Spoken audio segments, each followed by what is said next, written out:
Cinema movie time.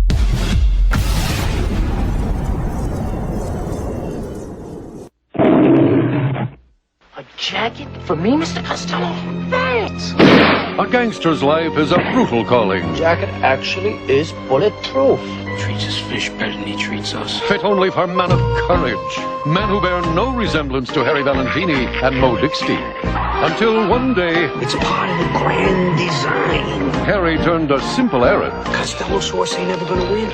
I'll put this $10,000 on my baby. I'm getting out of here. into a date with destiny. But destiny stood them up. How could you be so stupid? The mob is willing to forgive them. Let me waste them, Mr. Costello. Do we really hurt them by killing them? It's a good start. If they'll just do one simple thing. Like kill each other. Friends this close What are you doing? Sorry, my shoe. just can't kill each other.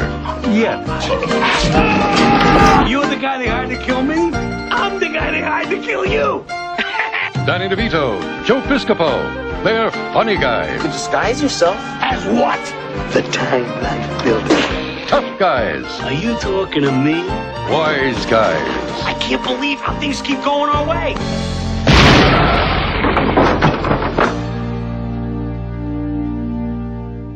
Cinema movie time, a great, so severely underrated classic, Wise Guys, yes!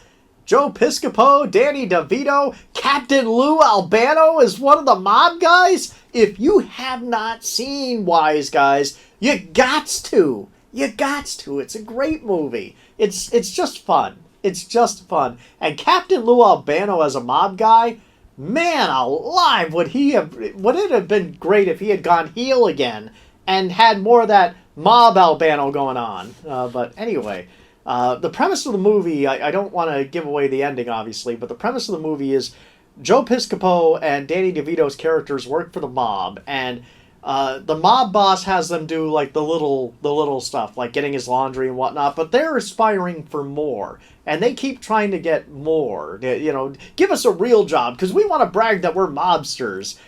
Over the course of time, it's discovered by the mob boss that these two are ridiculously loyal to each other. How come they're not loyal to me like that? So he hires one to put a hit on the other, and vice versa.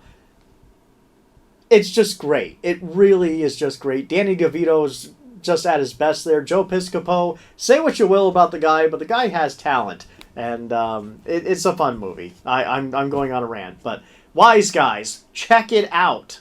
You'll thank me for it. Oh my! On the way in just a little bit, G.I. Joe. Yes, G.I. Joe, a real American hero. Yes, great cartoon, great memories. And the reason why we picked that out for our TV theme song this week is in honor of our special guest. That's right. Coming up right now, our special guest, a new friend of the show, a new friend of the channel, and a new friend of mine. She is the daughter of a mega 80s pop culture icon. She is the daughter of a WWE Hall of Famer. She is the daughter of the former World Wrestling Federation heavyweight champion. Yes. And he was on G.I. Joe. If you don't know who I'm talking about, you need to drop and give me 20, maggot! The daughter of Sergeant Slaughter, my new friend, Kelly Slaughter. And Kelly is an awesome person. You're going to get to know her. It was just so... I reached out to her. I said, hey, Kelly, you know, I'm a fan of your dad's, and, you know, I see that you're on Facebook, and we became friends. And I'm like, you know, no press, as the kids say. But if you'd like to come on the show and talk 80s fun, come on anytime. And she was so awesome and so gracious. She's like, oh, heck, that sounds like fun. Of course I would. So my special guest, Kelly Slaughter, right here on Smash Ventura TV. And that's an order. Welcome, everyone, to the special guest interview segment of Smash Ventura TV. It's like extra dangerous territory because I'm talking with a special guest, another awesome 80s child, and she happens to be the daughter of Sergeant Slaughter. It's respectful, sir. Um, so we have a very special guest, Kelly Slaughter, and she is, but she's more than just the daughter of legendary WWE Hall of Famer Sergeant Slaughter. She's a gym enthusiast. She eats keto food and makes it look edible to me. And she's a mom, she's a wife, and just a very inspiring person. We're friends on Facebook, and every time I see a great shot of her working out at the gym, and I'm like, I can't press that, but I'm sure gonna try. But Kelly Slaughter, thank you so much for being on Smash Ventura TV, and welcome to my Neon Paradise. Hello. Thank you for having me. This is so cool, and not only It's so rad, man. It's totally rad. yes, and I'll tell you what, folks, you're used to me talking over the guests. That ain't gonna happen because Kelly Slaughter's got a clothesline waiting. I have a Cobra Clutch waiting for you. Okay, just the shoulder's been a little buggy. Like, Let me get it back in place for you. So Kelly is like me, a child of the 1980s, but a very different perspective than the most of us, or most of us, I should say. Easy for me to say with my foot in my mouth. Kelly is in the unique position of growing up with someone who was a giant fixture of 80s pop culture for the rest of us. And also, she's rocking the strawberry shortcake shirt. That is awesome. So I guess Kelly, where I would begin is, and we got so much we can share and talk about in the 80s. But I guess for the viewers, the most obvious question is, was it strange being the daughter of someone who just is such a big part of 80s pop culture for the rest of us? It's so funny because he's my dad and wrestling was not a big part of our lives at all. Like my mom wasn't a fan. My sister and I weren't fans. We didn't really watch it that much. And when I did watch it, my dad would say, "What are you watching?" And I would say, "I'm watching wrestling because I want to watch you." And he'd be like, "Well, I'm not on that show." Turn it off. You're giving him ratings. And so then I would turn it off.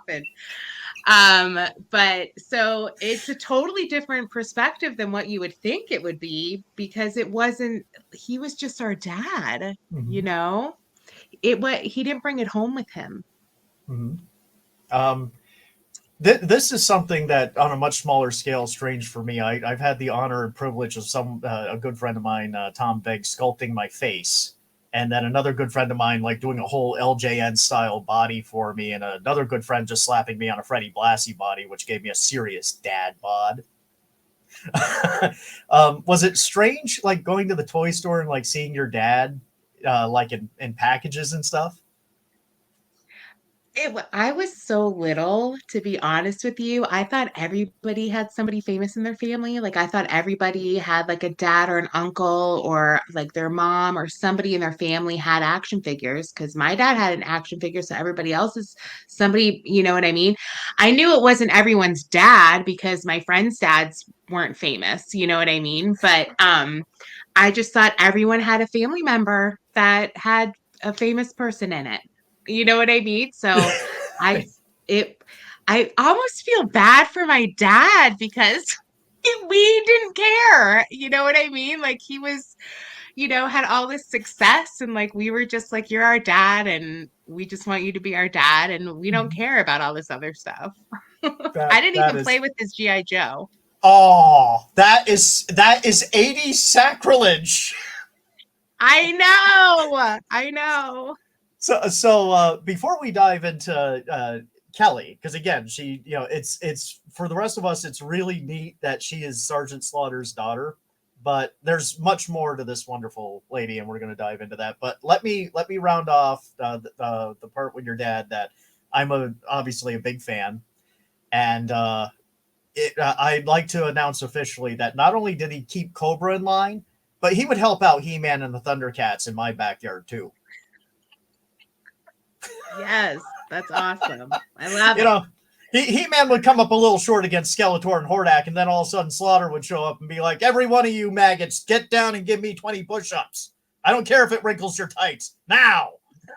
But, okay, so Kelly, like I said, you're inspiring at the gym. I myself am finally getting back into that myself. And I see your posts where you look like the Rocky Four match where like you think Stallone ain't got anything left, and then all of a sudden it kicks in, and I'm inspired when I see you post your gym journey, and you're like, we can do this. We got that extra mile. Get it. So if you can, what's because we all have an individual gym story. Like, what's your gym story? How'd that start for you, and how's the journey been for you?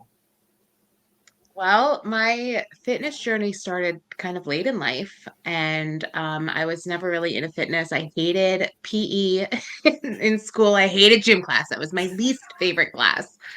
Um, I wasn't really into sports. I swam. I was a swimmer, and I played soccer when I was little and was on a travel team for like 1 year, and then that was it. I tried to play softball.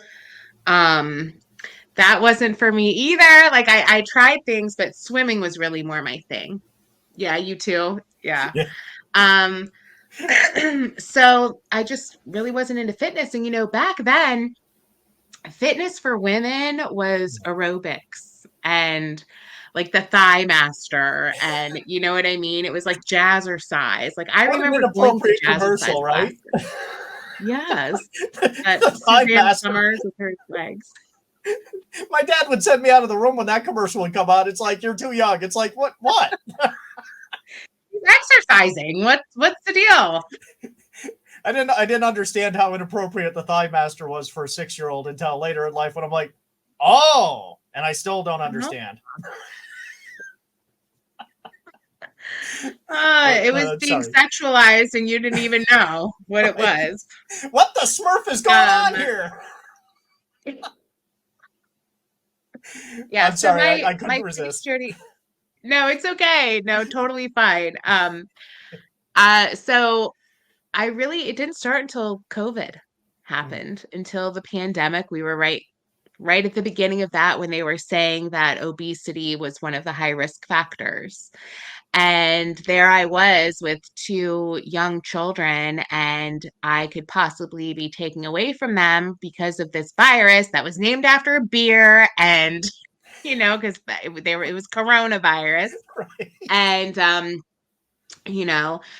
nobody wants the Rona, right? And I did not want that to take me away from my kids. Like I'm like, I can't let something like this take me away from my kids because I'm lazy and don't want to move my body. And the thing is though, like when you're heavy like that, you can move your body, but it hurts and it's hard because you have so much extra weight on you. Like if you go to the gym and you pick up 50 pounds, that's a lot of weight to be carrying around with you. And I was carrying more than 100 pounds extra on me.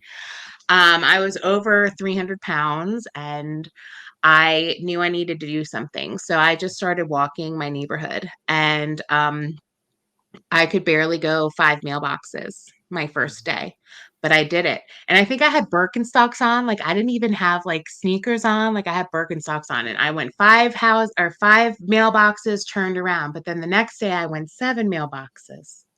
And then the next day I went 8 mailboxes. And the next day I went 10 mailboxes. Like I just kept going an extra 2, an extra 1 mailbox, depending on how I felt that day. And then after you knew it, I was walking a mile. And then it was like, well, after I walk this mile, I'm going to do this loop twice now. Like, and that's going to be 1.5 miles. And then if I do that 4 times, that's 2 miles. And I just kept upping it and upping it. And I was posting about it on Facebook. And one of my friends was like, don't you belong to the YMCA? And I was like, I do, but we've never gone. And she was like, well, why don't you come to a class with me? And I was like, okay. So I went to a class with her, and it just like went off from there. And it was like a weightlifting class, and it wasn't what I do now. it was like a full body with a bar, and it was a fitness class. And that's where I started, and I loved it. And then I started taking another class. And then I started taking another class. And then I would take classes back to back. Like I just kept challenging myself and pushing myself. Mm.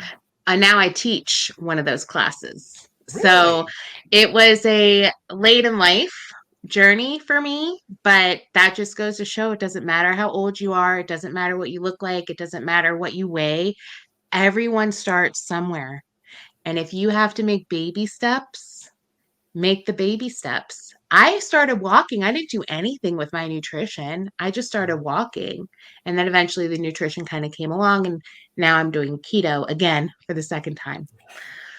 But yeah, so that's my gym story. It was late in life, and that's just the way life happened for me. And I absolutely love that this new generation has a Mm. different outlook at the gym. Yeah. And they're at the gym and they're working out and they're making sure that they're healthy too. Right. So I love that. Even though they hog the equipment sometimes, that's okay. I'm or glad they're or there. or they don't quite get off the equipment when they're done because they're busy typing something that's 9 paragraphs long. Yes, yes. But I will say sometimes I'm sitting on the bench during my rest, right? And my rest is 90 seconds. So it's a minute and a half that I'm sitting on the bench in between sets. And I'll be on my phone because what else am I going to do? Look around? You know what I mean? I'm like, I wonder how many people are like, look at her. She's just sitting there on her phone. She's not even working out. And it's like, well, give me another 30 seconds and you're going to Right. see me work out. Right.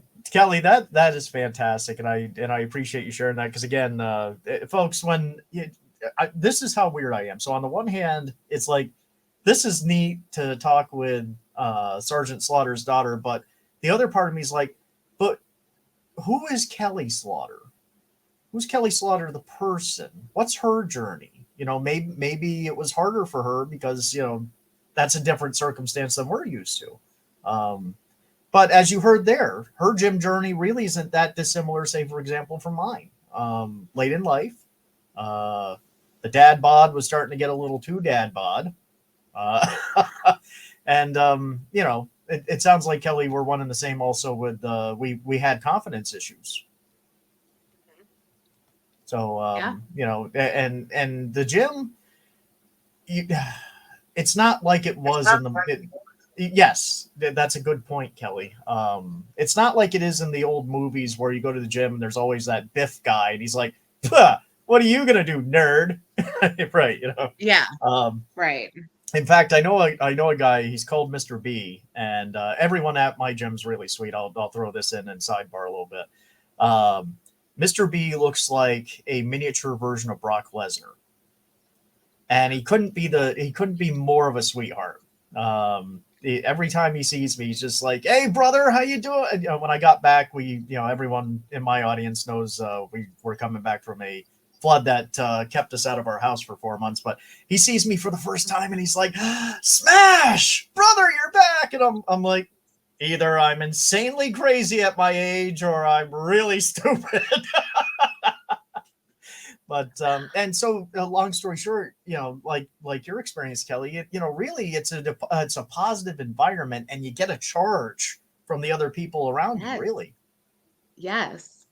I love group fitness. And I know yes, group fitness isn't for everyone. Like I know that it's not for everyone, but I love it. However, I got to a point when I was in that bodybuilding class or the weightlifting class, where I needed more weight. And it was like at that point when I'm loading up the bar and I'm like taking all the weight and people are looking at me because I have all the weights, right? And I'm loading up the bar and I'm putting it on my back and we're getting ready to do squats. And I'm like, I think I need to start like lifting. Like I need to get out of this class. You know what I mean? And so now I lift, but I still do classes. I just don't do the weightlifting ones because I've mm, already lifted. But yeah, the nope, I feel like everything is what you make it, yeah, right? But I really feel like, at least in my case at my gym, I've had such a good experience and people are so welcoming. And yes, one of the first times I took a class, people came up to me because a lot of times the instructors will say, is this anyone's first time? And you raise your hand. And so people saw me raise my hand and they came up to me after and they were like, that was your first class. You did so great. I hope I see you next week, like Right. things like that. And people were just so very encouraging. And then there is this stereotype about the weightlifters, though, Mm-hmm. right? That they're all like meatheads and throwing weights and this grunting and yeah, like, oh, look at me heavy, I lift heavy things. You know what I mean? And I'm sure there are people like that. I haven't come across any that are like that. But for me, it's everyone. I can go up to anyone in that section of the gym and be like, hey, I have to do this one. Can you help me with this? Like asking questions, or can I Yes. work in with you on the machine? Or, everyone is, in my experience, has been very welcoming. There was these two gentlemen that we kind of got into it, but um, I won't talk about that. But Right. otherwise, aside from that, and it's been years now that I've been going to the gym, and I've only had one negative experience Mm-hmm. Mm-hmm. with some idiots. Yeah. That it's just a totally different mentality. And in Yeah. group fitness, Mm-hmm. everyone in the class is doing the same thing. So Right. you're all in it together. Like you Mm-hmm. all are feeling those lunges. Like you're all like dying right now. You know what I mean? Including the instructor. Yeah. And but you're all in it together. And then at the end you cheer and you're like, yes, we did it. Like we did it. We did it. You know? It's it's been a very encouraging experience for me. And if anybody out there that's listening, they do not have that kind of experience at a gym, you need to find a different gym. Because that's what the atmosphere in a gym should be, is uplifting and That's right. encouraging and Mm-hmm. empowering. That's right. And if I remember correctly, and correct me if I'm wrong, but the that one incident, I saw a post from you that was like, "You go, girl," something about some guy, and you were like, "Oh yeah, this girl would hit you upside the head with that weight, man."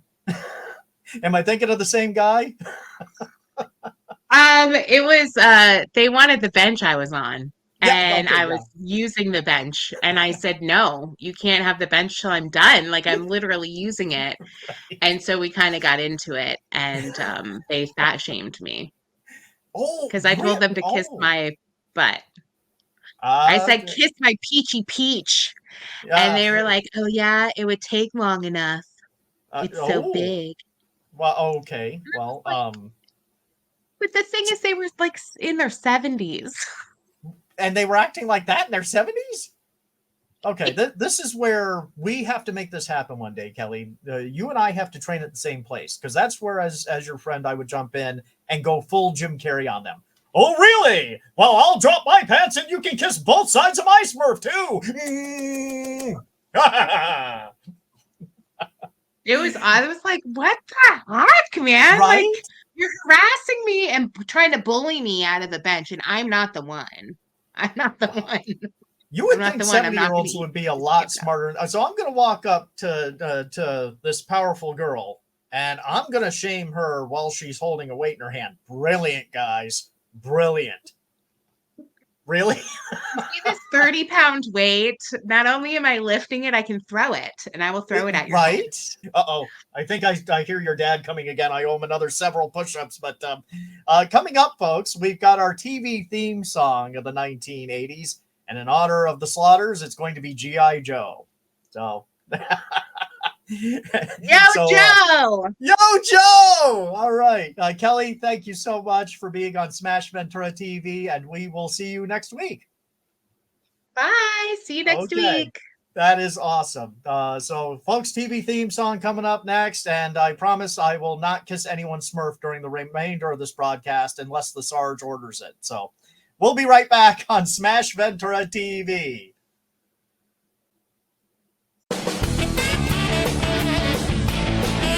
Best of TV themes.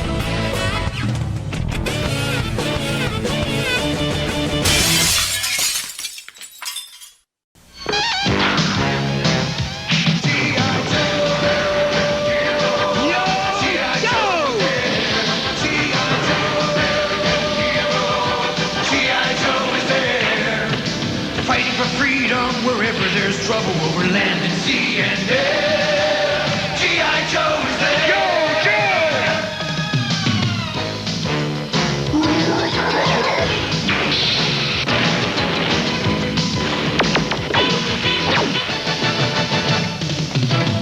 G.I. Joe is the code name for America's daring, highly trained Special Mission Force. Its purpose? To defend human freedom against Cobra, a ruthless terrorist organization determined to rule the world. G.I. Joe! G.I. Joe is there! G.I.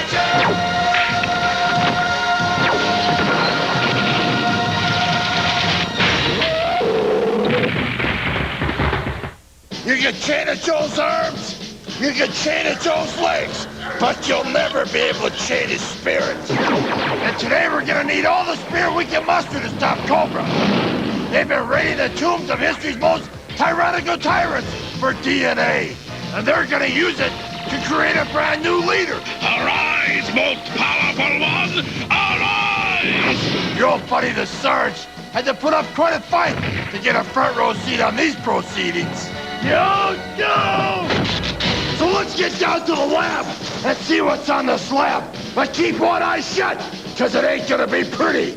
No! We love cartoons, we love all the action. We love cartoons, how they dance and sing. We love